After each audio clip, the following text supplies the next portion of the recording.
Santhosh academy காவலர் மற்றும் ராணுவ பயிற்சி மையம் எஸ்ஐ மற்றும் பிசி எக்ஸாமுக்கான முக்கியமான ஒரு அரசியலமைப்பு வினாக்கள் பார்க்க போறோம். 10th இருந்து பார்க்க போறோம். அரசியலமைப்பு என்ற கொள்கை முதலில் எங்கு தோன்றியதுன்னு கேட்டோம்னா அதான் அமெரிக்கா. Option C. அரசியலமைப்பு நிர்ணய சபையினுடைய தற்காலிக தலைவர் கேட்கிறாங்க. தற்காலிக தலைவர் யாருன்னு கேட்டாங்கன்னா அவர் தான் டாக்டர் சச்சிதானந்த சின்ஹா அவர்கள். அப்போ நிரந்தர தலைவராக தேர்ந்தெடுக்கப்பட்டவர் யாருன்னு கேட்டா ஆப்ஷன் பி ராஜேந்திர பிரசாத் அவர்கள். அடுத்து பாத்தீங்கன்னா இந்திய அரசியலமைப்பு நிர்ணய சபை எப்போது உருவாக்கப்பட்டது?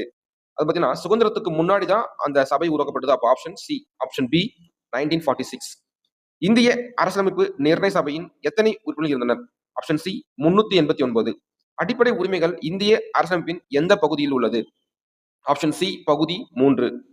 இந்திய அரசியல் நிர்ணய சபையின் முதல் கூட்டம் எப்போது நடைபெற்றது? இது பார்த்தீங்கன்னா ஆப்ஷன் சி 1946 டிசம்பர் 9 அன்னைக்கு நடந்துச்சு. இது ஃபர்ஸ்ட் மீட்டிங். அப்போ செகண்ட் மீட்டிங் எப்போ நடந்துச்சுன்னு சொல்லிட்டு நீங்க கமெண்ட் பாக்ஸ் தெரிவிங்க.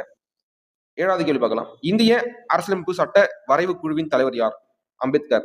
இவரை அம்பேத்கரை சட்ட வரைவு குழுவின் தலைவராக நியமித்தவர் யார் அப்படின்றது நீங்க கமெண்ட் பாக்ஸ் தெரிவிங்க. இந்திய அரசியலமைப்பின் முகவுரை எவ்வாறு தொடங்குகிறது கேட்டா ஆப்ஷன் சி இந்திய மக்களாகிய நாம். குடியுரிமை சட்டம் எந்த ஆண்டு ஏற்படுத்தப்பட்டது? Option C 1955.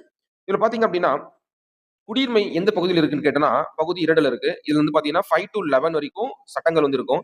இதுல 11வது சட்டம் பாத்தீங்க அப்படின்னா குடியுரிமையை மேம்படுத்த பார்லிமெண்ட்டுக்கு பவர் கொடுத்திருப்பாங்க. அதன் அடிப்படையில் தான் குடியுரிமை சட்டம் 1955ல தொடங்கி இருப்பாங்க, கொண்டு வந்திருப்பாங்க. அடுத்து சிட்டிசன் என்ற சொல் எந்த மொழியில் இருக்கு அப்படின்னா லத்தீன். அரசியலமைப்பின் திறவுகோல் என்று அழைக்கப்படுவது எதுனா முகவுரை. இந்திய அரசியலமைப்பு சட்டம் எப்போது நடைமுறைக்கு வந்தது கேட்டா 1950 ஜனவரி 26 நடைமுறைப்படுத்தினாங்க. ஜவஹர்லால் நேரு எந்த ஆண்டு குறிக்கோள் தீர்மானத்தை உருவாக்கினார்? ஆப்ஷன் 1946.